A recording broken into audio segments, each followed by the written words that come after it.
What if leadership isn't about having the title, but taking the initiative? In today's episode of the Good Leadership Podcast, we're flipping the traditional view of leadership upside down with Clay Scroggins, best-selling author of the book, How to Lead When You're Not in Charge. We're talking about what really drives influence, and hint, it's not a corner office, why identity matters more than authority, and how to lead with clarity, energy, and purpose, even when no one's handing you the mic. So whether you're an emerging leader, a mid-level manager, or someone quietly making things better from behind the scenes, this episode will challenge and empower you to lead from exactly where you are. Let's jump in. Welcome to the Good Leadership Podcast, where we explore the stories, strategies, and insights of thought leaders who inspire us to think differently and lead better. Through candid conversations and expert perspectives, we dive into the challenges, breakthroughs, and practical lessons that shape exceptional leadership. And let's start with the big idea from your book. You say leadership and authority are not a package deal. That goes against what most people are taught. Why do you think so many people still believe that the title must come before they can lead?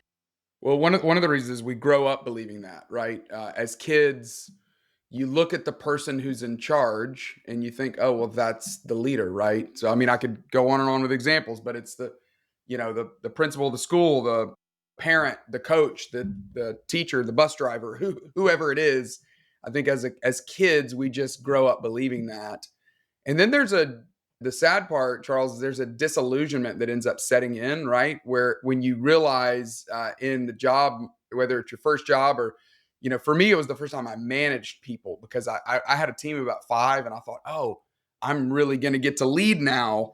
I liken it to the illustration I like to use. I don't know. You're in Reno. What's the grocery store you shop at? Do you have those carts that are shaped like cars that little kids ride in? So my kids, ever since they were toddlers, they love sitting in those carts, right? Because they get the feeling that they have the wheel and they'll turn the wheel to the left and I'll try to be the fun dad and I'll turn the cart to the left. They'll turn the wheel to the right. I'll turn the cart to the right. Eventually we'll have to get our shopping done. And so we'll start heading straight over to the produce when they see the candy aisle and they'll start frantically turning the wheel to the left, but the cart keeps going straight. And that, I remember the day where I was looking at their faces, the face of disillusionment or disappointment, the look that maybe said, I wish I had a new dad. That's probably what I felt in the moment. And I remember thinking I'd had quite a day at work that day. And I thought, this is how I feel at work. I feel like they've given me a title, they've given me the job, and I'm trying to turn the cart to the left, but the organization won't move. And for me, that was one of those key moments where I realized, oh, I'm believing a lie. I'm believing a myth that the steering wheel only works through authority or through title, but it just clearly doesn't. If you can learn how to lead when you're not in charge, it really does begin with learning how to cultivate and leverage influence to get that cart to move. And it's a mindset, like you said, we're trained so early on. And that idea really reshapes how we see our role. And you take it even further when you say that waiting actually trains passivity. So let's go there. What's the danger of waiting around to be empowered? Well, for one, your own soul will rot. I think that's some of the comments that I get from people after reading this book. Probably one of the more favorite, maybe the most favorite comment was actually an executive at Chick-fil-A. We're in Atlanta, so we've got a bunch of we're surrounded by a lot of Chick-fil-A employees because their corporate offices are here. But he was on a team. It was like a kind of an insight team. His name was Ben. And I'll never forget him telling me, hey, I felt stuck. I felt bored. I had a lot of apathy. I had some resentment toward my boss. And he said, after reading this, it really kind of, for me, it unlocked a sense of empowerment, a sense of ownership that I really can learn if I can learn how to cultivate influence from the seat that I'm in, I don't have to sit around and wait, that I've got a greater sense of mission, a greater sense of agency from the seat that I'm in. So for me, that really is my hope, is to help men and women with that. There's so many people waking up today in a job that they just feel like my bosses don't care. They don't care about me. They don't want to listen. They're giving me excuses why. I don't feel like anybody's leading me well. And I'm really trying to help people understand that steering wheel it is in your hands and it really does work, but it doesn't work through title. It works through learning how to cultivate influence. And that really is that is one of the greatest ways to fight that passivity that wants to get in us. I love it because you're right. Waiting puts you in neutral, and great leaders aren't reactive, they're proactive. Even when they don't have the position, they take initiative, they own what they can, and they create momentum. And that's such a powerful reframe. Now, you talk a lot about influence, not authority, and that's really the true currency of leadership. Can you break that down for us? Why influence is more powerful in the long run? Yeah, so for me, I come out of the nonprofit space. I worked at it's kind of a multi-site church in Atlanta, and so that's a little bit of a different background whenever I'm speaking to more corporate audiences. But I graduated from college with an engineering degree. Thought that's what I was going to do. Worked at Accenture, big consulting firm for a while, and then eventually I went to seminary to study theology. But the organization that I worked in is not. It was actually pretty similar to what most similar organizations that people work in. It's got multiple departments, multiple layers, multiple locations. And I found myself just really stuck in the middle, feeling like, gosh, I've got so many bosses. And it was, to me, there were a couple of key moments where I had gotten a promotion. I went from leading a team of 5 to leading a team of 15 to leading a team of 40 to leading a team of 70. And each one of those promotions, I remember thinking like, oh, now I'm going to really get to lead, because everybody subtly looks at your boss and goes, whether I like you or don't like you, I'm pretty sure I can do your job better than you're doing your job. Right. I mean, we don't say it, but everybody kind of Right. secretly thinks that. And I remember when I got my boss's job thinking, okay, now I'm going to really be able to do the things that I wanted to do when I was in that junior role or the associate role. And that lie, that myth, that's when I really began to smell it in myself. One of those days where you've been traveling all day and you're like, I smell something. Is something has a tough odor. And then you realize, oh no, it's me. I'm the one that contracted this sense of passivity because I have believed the lie that it's all about authority. So for me, that was the wake up call to realize, okay, if leadership is about authority, then I got to just get my boss's job. But then where does that end? Because eventually, even CEOs, maybe they have a board that they report to. You're never going to have all the authority that you think you want. That ultimately, learning how to cultivate influence, it's just a better way. And it's a better way because it's the kind of, you become the kind of leader that we all want to follow anyway. To me, the twist of the whole thing, I mean, friends know this is what I'm doing for a living now, and they give me a hard time about the title of the book because they're like, oh, how to lead when you're not in charge. What are you going to do next? How to lead when you're in charge? And I'm like, ha ha, that's funny. But the truth is, it would be the same book, because the way you lead when you're in charge should be through influence as well, right? If you have to wave that weapon of authority and go, I'm the boss, do what I tell you to do, that style doesn't work. I think that's I don't know that it ever really worked, but it certainly does not work in 2025. So learning how to cultivate influence, if you can do that when you're not in charge, when you get to be in charge, you'll be that much better of a leader anyway. So it really, to me, it's the secret. It is the secret to learning how to lead when you're not in charge, but it's also the secret to learning how to lead when you get in charge. Let's shift to something that you really kind of emphasize as part of this really heavily, and that's identity. You write that identity is foundational to leadership. What happens when a leader's identity is unstable? I really appreciate. I saw it when I was looking at your questions. I was grateful that you included that, because this is one of those sections that I don't get to talk about a lot, and it's really, there's the negative reviews that I have on this book on Amazon are usually from somebody that maybe failed to read the fact that my background was a pastor, because it's the one place of the book where I really integrate my faith more than anything else. But I can certainly have this conversation with or without, or no matter what somebody's faith background might be, because the truth of every single human is that every one of us, we're living out of the identity that we see for ourselves, or that we believe that other people see for ourselves.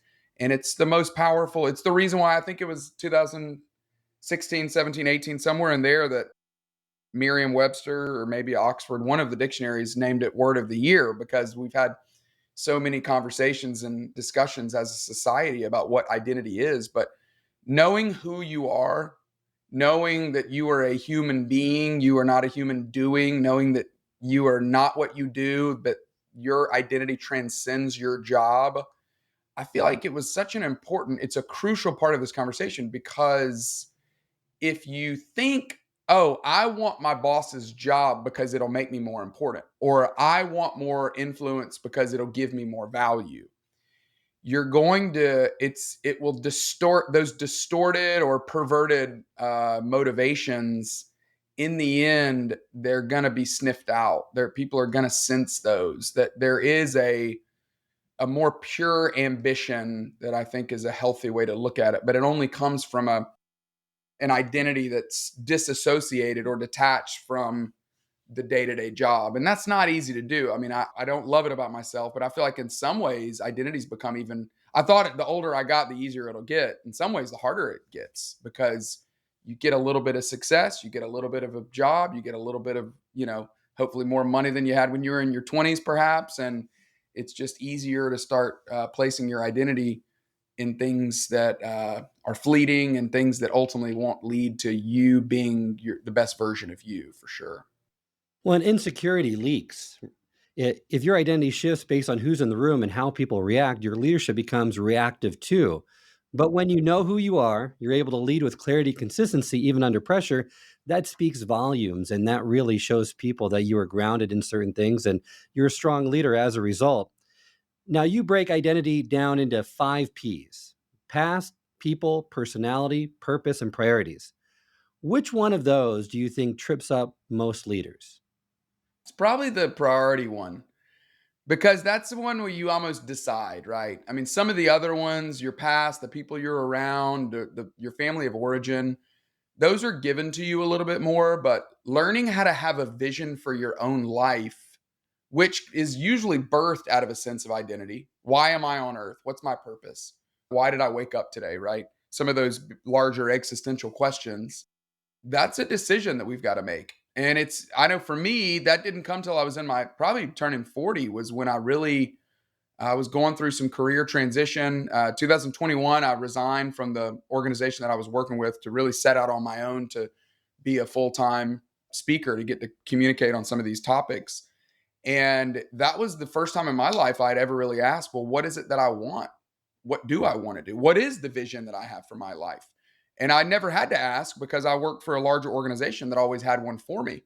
And that was healthy. It was great when I was in my 20s, because I needed that. I didn't know enough about myself. I didn't know enough about what my purpose on earth is, or what my priorities on earth are. But I think that one's the one that trips people up the most. For me, Charles, I was probably 32 when I first realized I don't really know where I'm headed in life. I had gotten a promotion, and I called one of my closest friends and I said, "Hey, you're never going to believe it. They just called me and offered me this big promotion." And on the other end of the phone, I hear crickets, nothing. It was silent. And I was like, "Hey, buddy, the way things work in life, when somebody calls you with good news, any of these would apply. Congrats, way to go, attaboy, proud of you. And I will accept any or all of those at this point." But he still said nothing. I was like, "No, but for real, why are you being so quiet about this?" And he said, "Well, I don't know whether to say congrats or whether to say I'm sorry, because a week ago you were telling me how passionate you were about the job that you were in. But now you're telling me that they're calling you and, in a sense, whipping you around, asking you to move over to this thing. It's going to cause your whole family to have to move. It's going to be such a significant change. I don't get the sense that you know where you're headed in life. And that bothers me for you." And I, I jokingly say I deleted his number from my phone and haven't spoken to him since then. Kidding, obviously. But those are the kind of friends we need, obviously, in those moments. But truthfully, he was right that I didn't really know where I was headed. And sometimes the promotion is not what's best for you. But when you have those priorities, when you know, here's where I'm headed, this is the vision that I feel like I have for my life, this is where what I know I'm supposed to be doing. I feel like that's not easy to do. But when leaders have that clear sense of identity that's really rooted in some priorities, I feel like we're all at our best. Well, for me, from seeing in other leaders and whatnot, it's purpose, hands down, because so many people are driven, but they don't know where they're headed, like what you were saying, right? When they lose sight of that deeper why, ambition turns inward and kind of it recenters them on purpose that helps leaders perhaps doing things for the wrong reasons, right? So their ambition, you need to keep that aligned with your service. And speaking of ambition, you offer a fascinating distinction between Kibosh and Kibosh leaders. So Perhaps you could help us unpack the difference between those two. When I was in grad school, I spent a lot of time studying Hebrew and Greek, the original languages that the Bible was written in, but I've lost a lot of that. However, there are great tools to use. So I was looking at the very beginning of the story of how the world came to be from the Christian faith perspective. There's this, they call it the creation mandate, the mandate that we believe God put on life to go fill the earth. That's the fun part, go multiply. And then secondly, to go and subdue the earth. And I was studying that word one day, trying to understand, what does that mean to subdue the earth? What does that mean to put things in a position where they can really grow? And I started looking at the original language, and the word there that's used for subdue is this Hebrew word that looks just like the word kibosh or kabosh. And of course, I thought about that Seinfeld where that the guy leaves a voicemail on Jerry's recording machine, and he says he's got a hair in his mouth, which that's the funny part of his voicemail. But he says, Jerry, I heard you put the kibosh on my show. I just want to let you know that I'm going to put the kibosh on you. And that's the, that Yiddish form of the word kibosh. That's the way we typically know of that word, which is to snuff something out or to put something under your control or to rule over something. And that's, to me, that is part of the perversion that is inside of all of us, right? That I think I've got to be in control. I think I've got to get it under me. I think I've got to be in charge in order to exercise this thing that's truly within me. So it's not surprising that we feel that way because it's everywhere. But what that word, I think the original intent of that word was not get things under your thumb or to control things. The word really speaks to the idea of putting things in a position where they can flourish. I think about it's spring right now as we're recording this. Everybody around us is planting something, right? You're putting planting a new azalea bush, or planting some new, Gerber daisies or whatever it may be. You want to get it the right sunlight, get it the right water, get everything in such a position where it can flourish, it can grow, it can become all that it's meant to be. That is the original intent of the word kibosh, that's what we're supposed to be doing. And when we see it as that, what it helps me understand is that I don't have to go be in charge of everything in order to be a leader, that I can learn how to influence, learn how to lead from the seat that I'm in. And as I learn how to do that, I'm becoming the person that I'm supposed to be anyway, which I think is great. And again, if you can learn how to do it when you're not in charge, you'll be that much better of a leader when you are in charge. But beware of the men and women that just want to be in charge because they think that's the only way of leadership. It really is. It's a dangerous thing, and finding it in ourselves is always a little startling. Well, let's move and talk about something now that hits home for a lot of people, and that's self-leadership. You say your boss is not in charge of you. And that's a freeing statement for many leaders because it also comes with responsibility, however. So can you explain what you mean by that? Sure. So how I set out on this journey was I was trying to answer the question, what do I need to do to cultivate more influence? If leadership really is about influence, how do I cultivate more of it?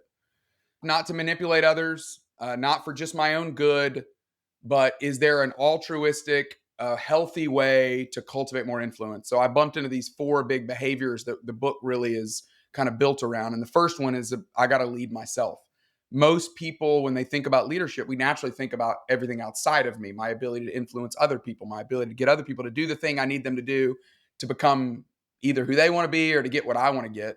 But the first place I got to start is not outside of me. It really is in me, right? That I've got to learn how to lead myself well if I want to cultivate influence in any realm, in any organization. I like to think of there's a quote from, I believe it was Tom Watson, not the golfer, but the former CEO of IBM, who said, "Nothing so conclusively proves your ability to lead others as what you do on a day-to-day basis to lead yourself." I love that concept. That if I can learn how to create an oasis of excellence with what I'm most in charge of, which is me, that is the best way that I cultivate influence. When I show the people around me that I am capable of managing my own emotions, my own time, the little organization that I've been given to manage, that's the best opportunity I have to cultivate influence for myself. So it really is where leadership starts, even though it's a little counterintuitive to learn how to lead. I got to learn how to lead me before I can lead anything else. And too often we wait for someone else to define our role, give us permission, or invite us to lead. But if you want to grow, you have to take charge, like you said, of your own thoughts, emotions, and actions, and start where you are, because leadership starts with leading yourself well. And you give us a helpful framework to model followership, where it's monitor your heart and behavior and make a plan. Of those three, which one do you think is the most overlooked? Because not many leaders talk about followership like you do. Well, I would talk, I like the concept of monitoring your own heart and behavior, right? Of being ruthlessly curious and introspective of what's going on with you. You've got to be the greatest detective when it comes to your own behaviors, but also when it comes to your own emotions, your soul, those parts of you that no one can really see, but of course they see the fruit of it, right? And learning how to do that is not easy to do for sure. But when I think about self-leadership, I think about having a vision for your own life. I think about the discipline and accountability to do the things you know you need to do. But then thirdly, it really is about self-awareness. It's about being ruthlessly curious about what I'm good at, what I'm not good at. Why am I doing? Why did I feel passed over in that meeting? Why did I get prickly when that person disagreed with my idea? Why did I feel intimidated when that client started to disagree or started to challenge our pricing structure? Learning how to discover what that is, I mean, that really is, this is the beginning of the conversation around becoming a more emotionally healthy person or having higher EQ. I think about it this way, Charles. When I was probably 15, the mall in the town that I grew up in got a new lids, and I was a big hat fan, sports fan, brand fan. So I was like, oh my gosh, we're getting a lids. This is amazing. And I remember going to the mall looking for lids. You scroll down on that little kiosk, there it is, B7, and then you go to the map. Okay, B7, there's lids tucked between Spencer's and Things Remembered, or right across from Annie Ann's or whatever. And I got a vision. I know where I'm headed. I've got the discipline and accountability to take the steps to get there. But that's not all the information I need. There's a crucial piece of information when you're looking at that map that you got to find. It's that star that says you are here, because you cannot get to where you want to be until you know exactly where you are. You can't get to where you want to be in life until you know exactly where you are. So leading yourself really does start with, to me, the greatest place all of us can grow, I should say, is learning how to be ruthlessly curious of what's going on inside of me, monitoring my own heart, monitoring my own behavior, going, all right, what am I really good at? What are my struggles? What are my blind spots? No one can do it for me. I've got to do that for myself. And the more willing I am to do that, the more self-aware I'll become, which is really the greatest shot of becoming a more emotionally healthy leader. And we often underestimate how powerful it is to support those above us. Not many leaders talk about this. Not many leaders want to look at the followership angle. But if you undermine your leader, you're going to lose moral authority. And if you want people to trust you as a leader, you got to show first you can be a great follower, correct? I think it should be on every one of our job descriptions that if you're not figuring out how to make your boss's job easier, you're missing something. And of course, this is why motive is so important. This is why identity is so important, because if you're not trying to kiss up, you're not trying to be a brown noser, but on our job description should be to manage the anxiety of our boss. That should be part of what every single one of us is trying to wake up and do today. I got to figure out, what is my boss most anxious about? What is she bothered by? What is he really concerned about? Is it we don't have enough new clients? Is it too many people are leaving? Is it the tariff situation? Is it how the IT department's a little slow in getting us what we need? What is the thing that he or she is most concerned by? And then I got to start figuring out how to bring solutions to that, because that is what ultimately will determine my success in an organization. Is, am I the kind of person that somebody loves having on the team? And of course, we can flip it around. When you're the boss, don't you want men and women who are concerned? Have you ever lost your keys and nobody's helping you look? It's maddening, right? You're like, I can't find my keys. Well, someone help me out here, right? The same thing is true about a boss who's got a team full of people not concerned about the very thing that he or she's concerned about. So of course you got to have, every boss wants people on the team that are going, all right, how can I make the boss's job a little bit easier today? And how can I solve some of the bigger problems that are on the boss's desk? I think it's essential if you want to have success, even though it's not sexy. It's some of the harder work of organizational life, but it's some of the most important work. I hope this episode has provided you with valuable insights. If it has, I ask you to share it with someone who would also benefit from it. If you've been enjoying and gaining knowledge from this podcast, then subscribe to our YouTube channel where you can find all the previous episodes of the podcast and additional learning resources. You can also subscribe to the podcast on Apple or Spotify and leave up to a 5-star review.